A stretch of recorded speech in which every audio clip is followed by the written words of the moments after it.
that saved a wretch like me.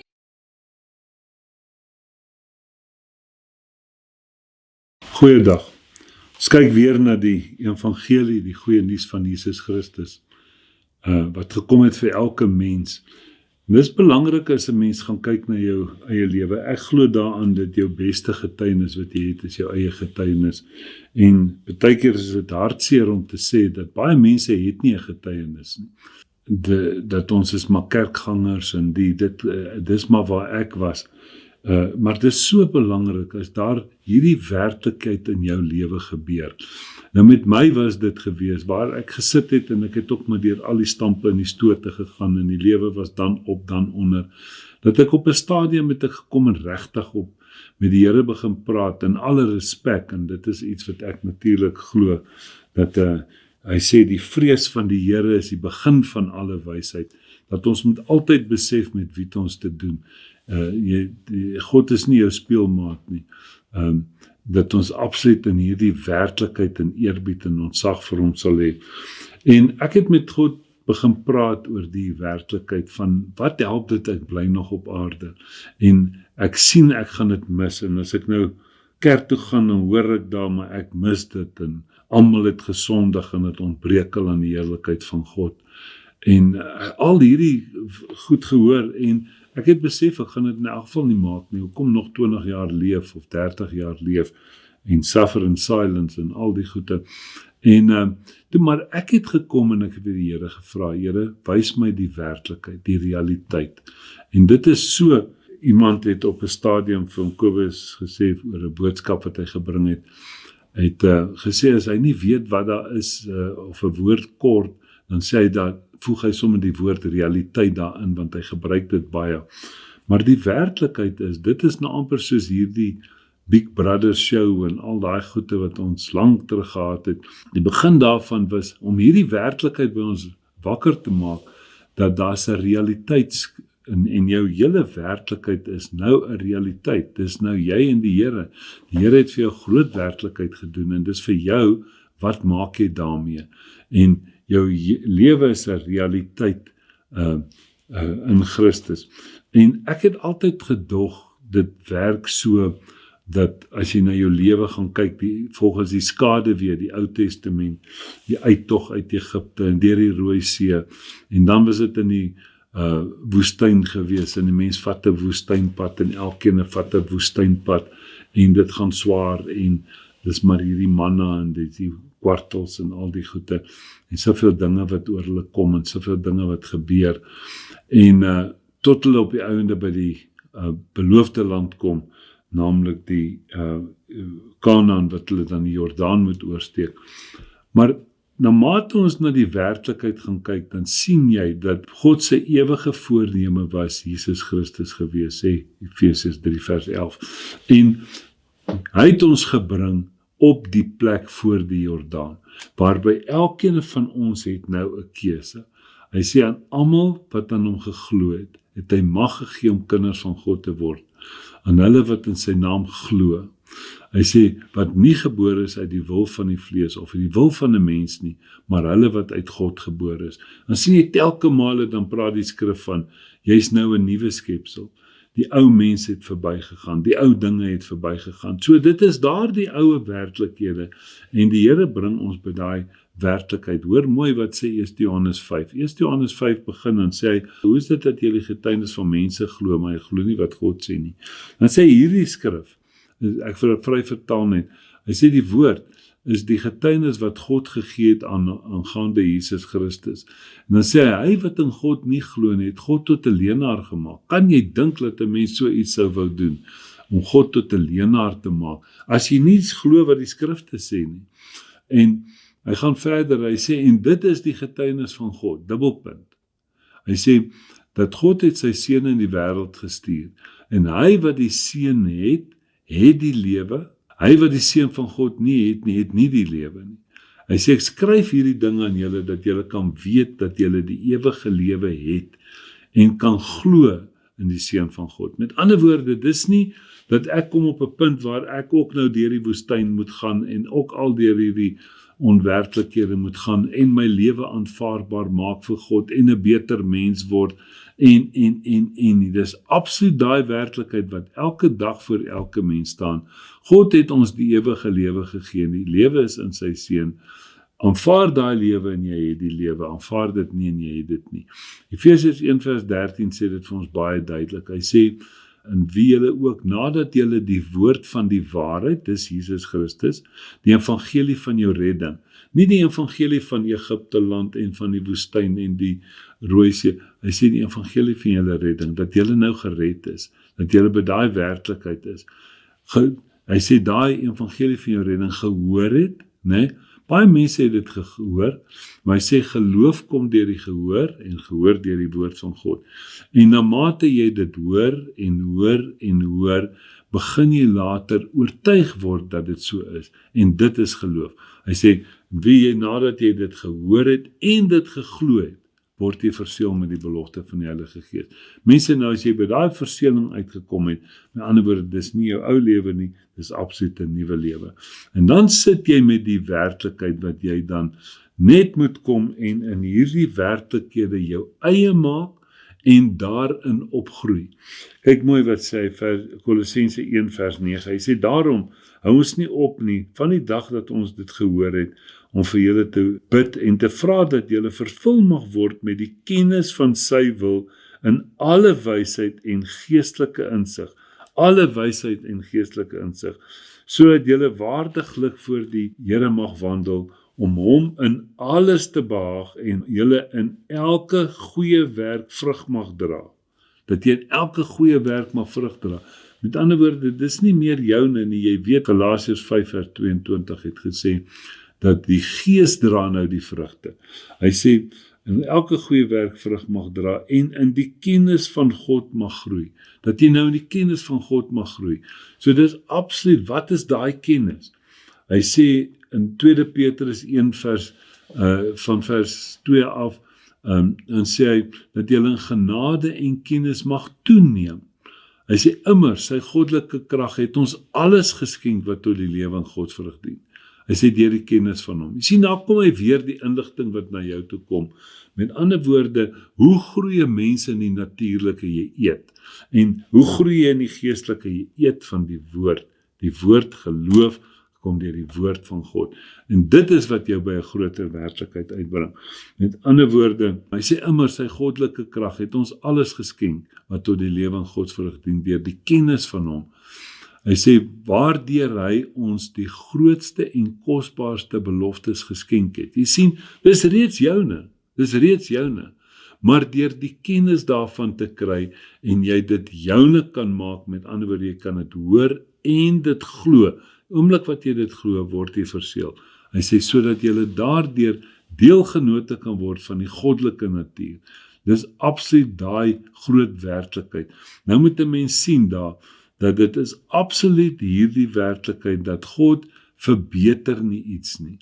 Hy vat die oue weg en hy bring vir jou 'n nuwe werklikheid. Hy vat jou ou lewe weg en hy bring vir jou 'n nuwe werklikheid. Galasiërs 2:20 sê, ek leef nie meer nie, ek is saam met Christus gekruisig, maar Christus is nou my lewe.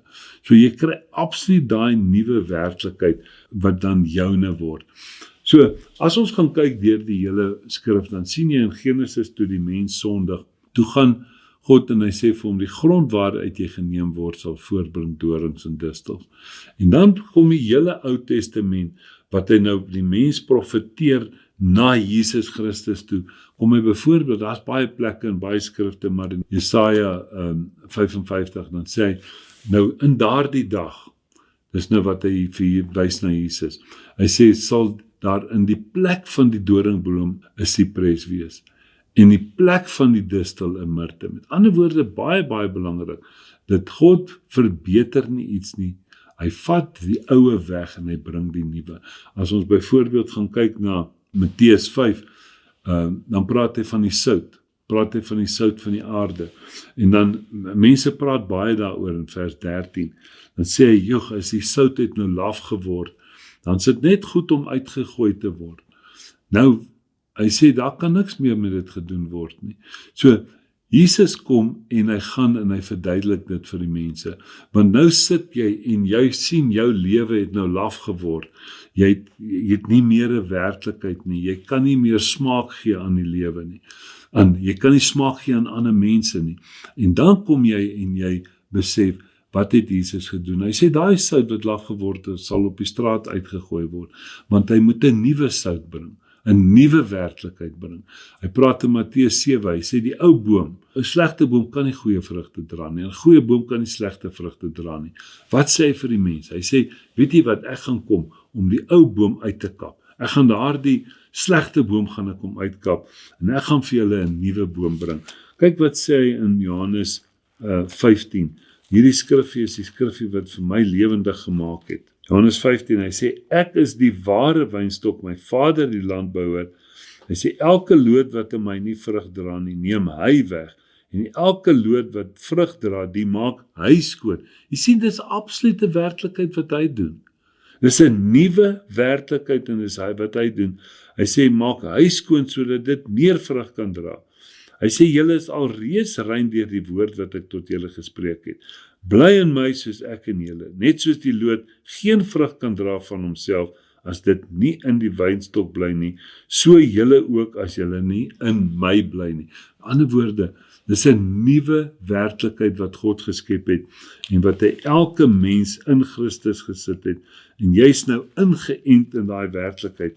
Kyk wat sê in Romeine 11, praat hy dan hiervan, hy praat oor ons werklikheid, en veral ons as heiden wat ingeënt is op die olyfboom, die Jode. Hy sê, vers 16, in Romeine 11 vers 16, hy sê, en as die eersteling heilig is, dan die deeg ook, en as die wortel heilig is, dan die takke ook. En as sommige van die takke afgebreek is, en jy wat 'n wilde olyf is, dit is die heiden, wilde olyfboom was, onder hulle ingeënt is, en deel gekry het aan die wortel en aan die vettigheid van die olyfboom, moet dan nie teen die takke roem nie. As jy roem, dit is nie jy wat die wortel dra nie, maar die wortel wat vir jou dra. Jy sien, is hierdie nuwe werklikheid wat Jesus gebring het. Hy het jou gevat, jy wat eintlik verdor was, wat die wilde olyfboom was, wat glad nie ingesluit was in hierdie werklikheid nie, het Jesus Christus gevat en hom ingeënt. Jy's nou ingeënt op hierdie olyfboom.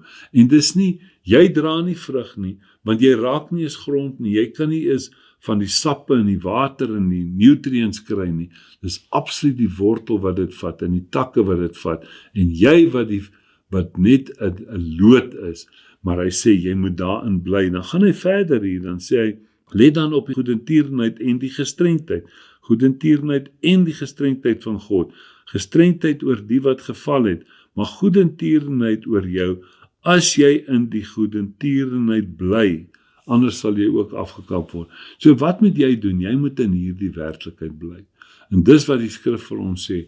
2 Korintiërs 5 vers 17 sê, daarom as iemand nou in Christus is hy 'n splinter nuwe skepping. Die ou dinge het verbygegaan. Kyk, dit het alles nuut geword. So mense, dis belangrik dat ons weet, dat deur die hele tyd, het God nie die oue gevat en hom verbeter nie. Hy het nie jou lewe gevat en hom net so 'n paar grade verander nie. Hy het jou ou lewe weggevat en hy het vir jou 'n nuwe werklikheid gegee, sy werklikheid, sy lewe gegee. Galasiërs 2 vers 20. Hy sê, ek is saam met Christus gekruisig, ek leef nie meer nie. Maar die lewe wat ek nou leef, is die lewe van Christus. So jy sien daar, dis nie jy nie, dis nie 'n verbetering van die oue nie, maar dis absoluut hierdie nuwe werklikheid. Hy sê Romeine 5 vers 6, kyk hier, wat sê hy vir ons? Hy sê, want toe ons nog swak was, het Christus op die regte tyd vir die goddelose gesterwe. Hy het vir die goddelose gesterwe. Dan gaan hy na die 6de hoofstuk toe. Dan sê hy, wat sal ons nou doen in die sonde bly? Hy sê, nee, ons wat die sonde afgesterf het, hoe kan ons nog daarin lewe? Jy sien, jy het die sonde afgesterf. Hoe het jy die sonde afgesterf? Hoe het God dit reg gekry? Kyk mooi na die volgende skrifgie, en dit is daai werklikheid. Weet jy, baie mense sê, kan ons nou maar aanhou sondig? Die skrif vra dit nie. Kan ons nou maar aanhou sondig? Paulus skryf, as jy daai vraag vra, dan weet jy nie waaroor dit gaan nie. Want kyk mooi wat gebeur. Wat het God in Christus gedoen 2000 jaar terug? Hy sê vers 3, of weet julle nie dat ons almal wat in Christus gedoop is, in sy dood gedoop is nie? Jy het gesterf, jy's gone.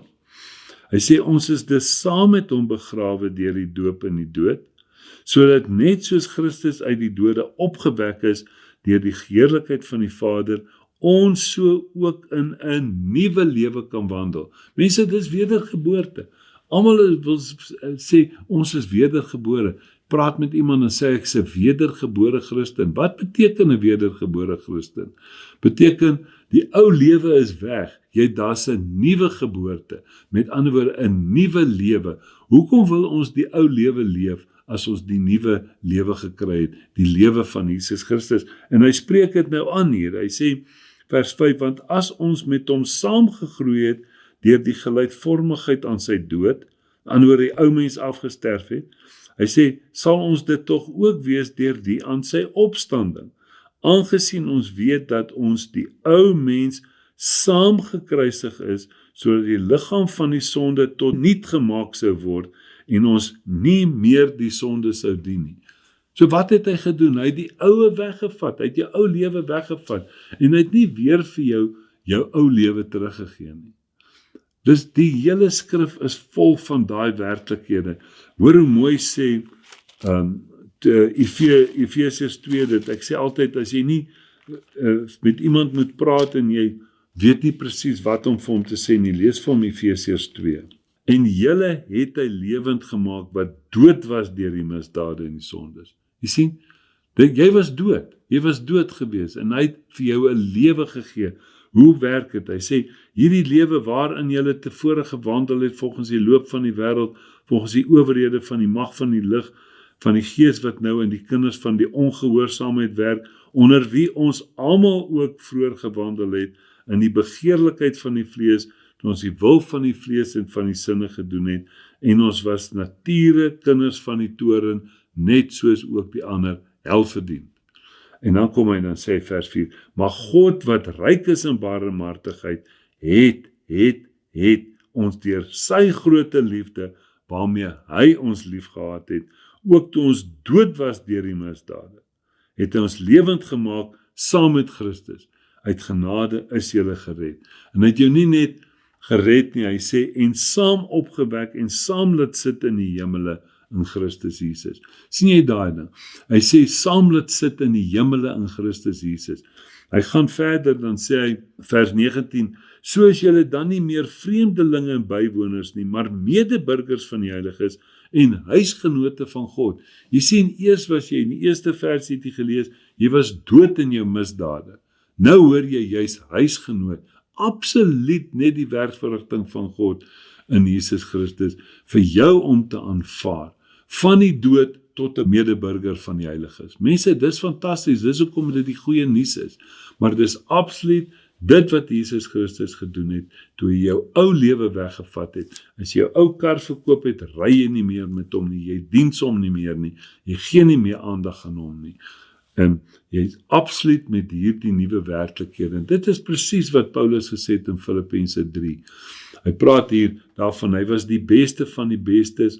Hy sê wat wet betref onberispelik, in vers 7 tot 9 sê hy, maar ek het alles as drek beskou, om Christus as wins te verkry. Jy sien, alles as drek. Jy kan nie helfte van die nie. Net een van Albany het 'n brood, hulle sê the best of both sides. Jy kan nie in die geestelike best of both sides het nie. Dis die oue of is die nuwe. Die oue is op pad hel toe, die nuwe is op pad na die ewige lewe toe. Jou keuse is wat wil jy hê. Maar God het jou 'n nuwe skepping gemaak. En met ander woorde, God het jou kom vrymaak. En dan sit ek baie keer en wonder, as hy sê, God het jou gered. Waarvan het hy jou gered? Hy het jou gered van jouself. Hy het jou gered van jouself. Hy sê, toe jy goddeloos was, het Christus vir jou gesterf. Hy sê, ek is saam met Christus gekruisig, ek leef nie meer nie. As een vir almal gesterf het, dan het almal gesterf.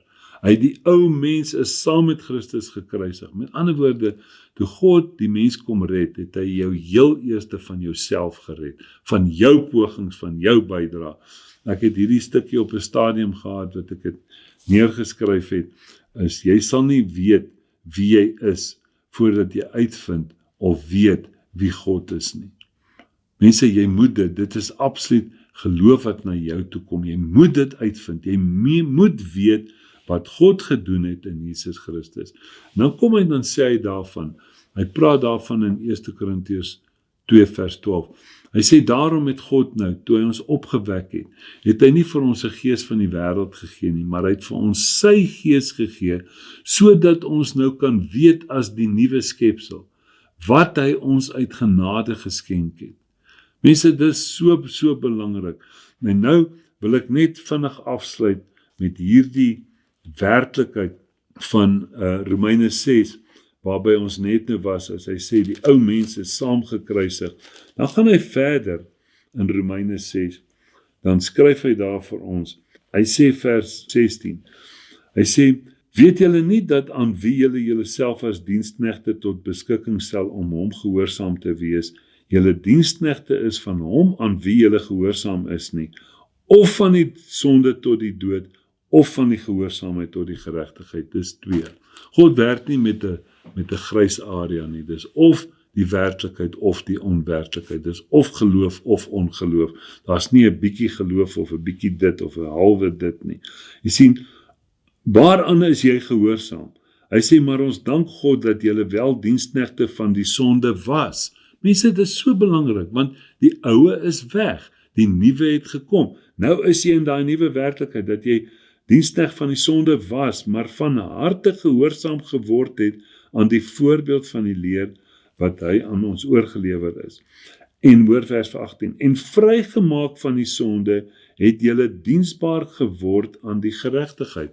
Vrygemaak van die sonde, het jy mos nou diensbaar, want dis wie jy is, dis jou identiteit, wie jy werklik is. Hy sê, ek spreek menslikerwys, terwille van die swakheid van julle vlees, want mens hoor maar swaar.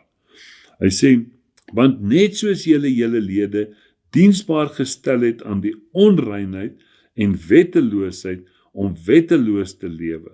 Dis voor jy by Jesus uitgekom het. Hy sê, so moet julle nou julle lede diensbaar stel aan die geregtigheid tot heiligmaking. So moet jy nou jou liggaam stel tot die geregtigheid. Hy sê vers 20, want toe julle diensknegte was van die sonde, was julle vry van die geregtigheid. Wat 'n vrug dan het julle toe gehad in die dinge waaroor julle nou skaam? Hy sê, want die uiteinde daarvan is die dood. Dis die ou lewe. En dan sê, maar toe Jesus Christus, Efesiërs 2 vers 4, na sy groote barmhartigheid. Hy sê, maar nou dat julle vrygemaak is van die sonde, is nie onderhandelbaar nie. Vrygemaak is van die sonde en diensbaar geword het aan God, het julle vrug tot heiligmaking en uiteindelik die ewige lewe.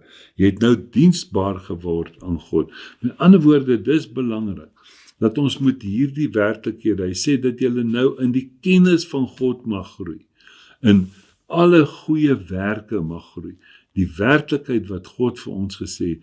Efesiërs 2 vers 10 sê, dat God het ons herskep in Christus, en vir ons 'n pad uitgelê waarin ons moet wandel, ywerig in goeie werke.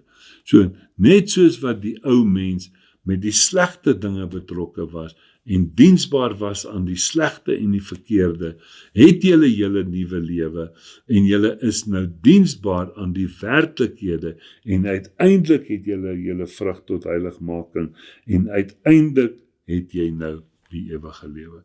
Hierdie is die evangelie, die goeie nuus van Jesus Christus. Dis nie jy wat jouself moet verbeter nie, maar hy het vir jou die heeltemal verbeterde lewe, sy lewe gegee, sodat jy daarin moet wandel. Bly in my, soos ek in julle, want sonder my kan julle niks doen nie. Amen.